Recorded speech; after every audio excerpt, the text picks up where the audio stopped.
Hey everyone, it's me, Lauren Cadillac, aka OG Cadillac, aka Mother of the Decade, aka looks a decade younger than she really is. How are y'all? We are back to talk about Sarah Boone. Now, you might recall in our last discussion, there was a hurricane headed to the state of Florida, and particularly it was going to strike Orlando, where Sarah is.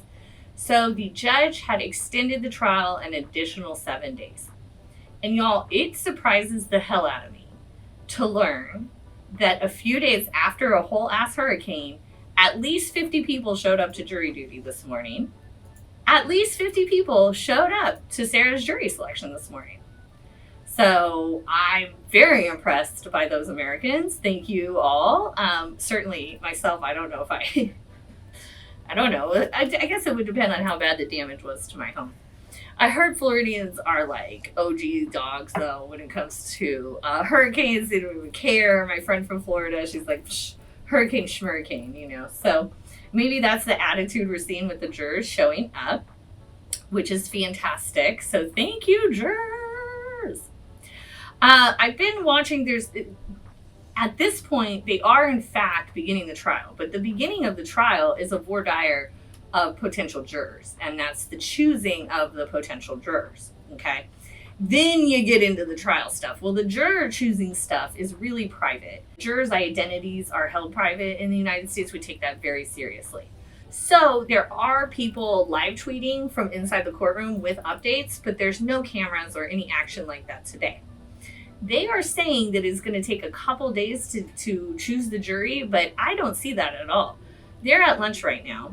There were 50 potential jurors that came in the first round. Of them, 3 were immediately recognized and tossed. I bet those had never been happier than the day I knew that lawyer in that courtroom, right? Those jurors are probably like, oh, thank Christ.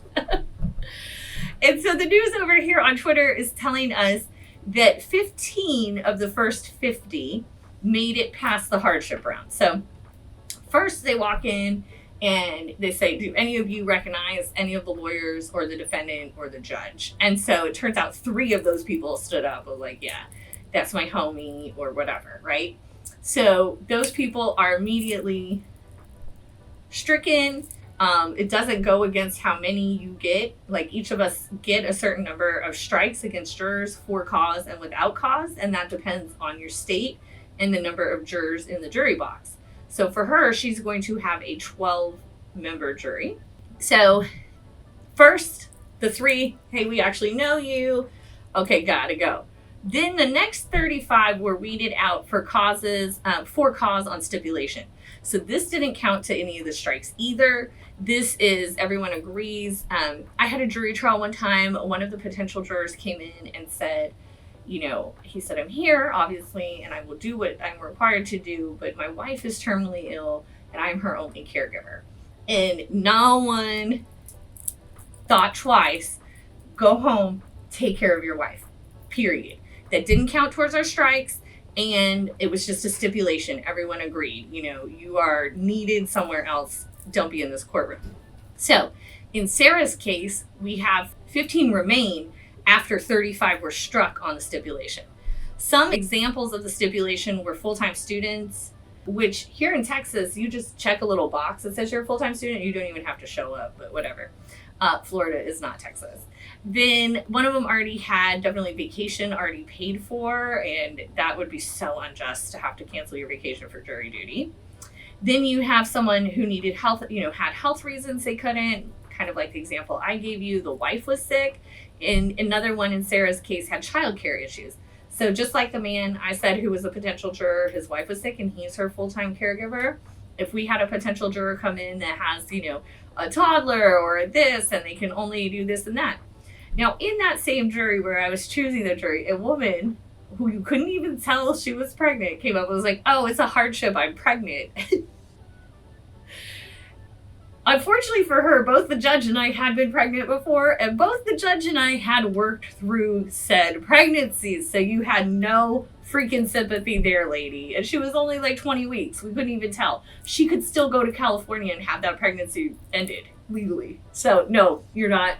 That's not a hardship.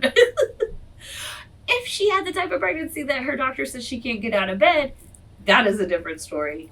That is a true hardship. So back to Sarah's jury. So far, they had 50 come in. They recognized 3, and then they have gotten rid of 35. But that means there's 15 standing. So that's really positive.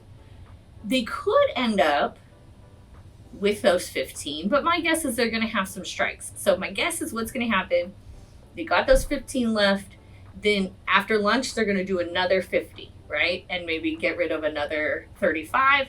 Then they're going to have 30.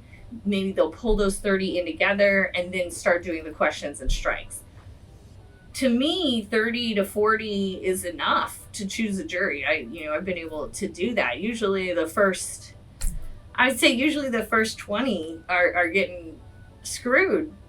Maybe we can get rid of 8 of you if you're lucky. You're one of them. But no, jury duty is interesting. Don't try to escape it. It is an American duty. We have so many freedoms and privileges in this country, and it's like the least we can do, right? It's like go sit there and really just like watch and make sure the government does what they need to do when it comes to our peers who are on trial.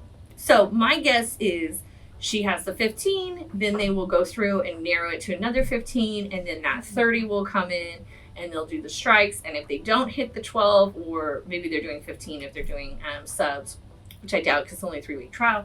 But if they don't hit that, then maybe they'll extend in tomorrow and spend all of tomorrow finding the jury.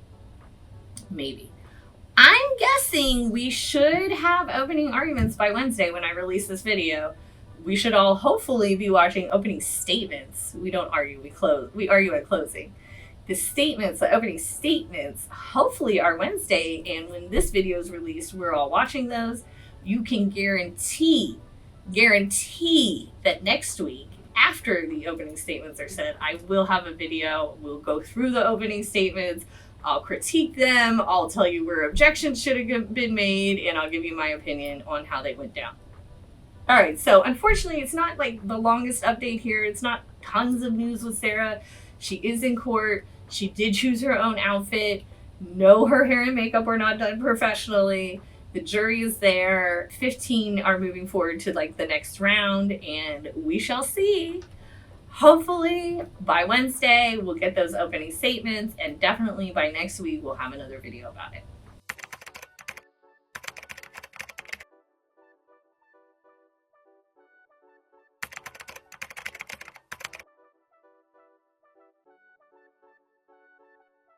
Thank you, as always, for joining us. Thank you for your likes and your subscribes, and I look forward to seeing you next week.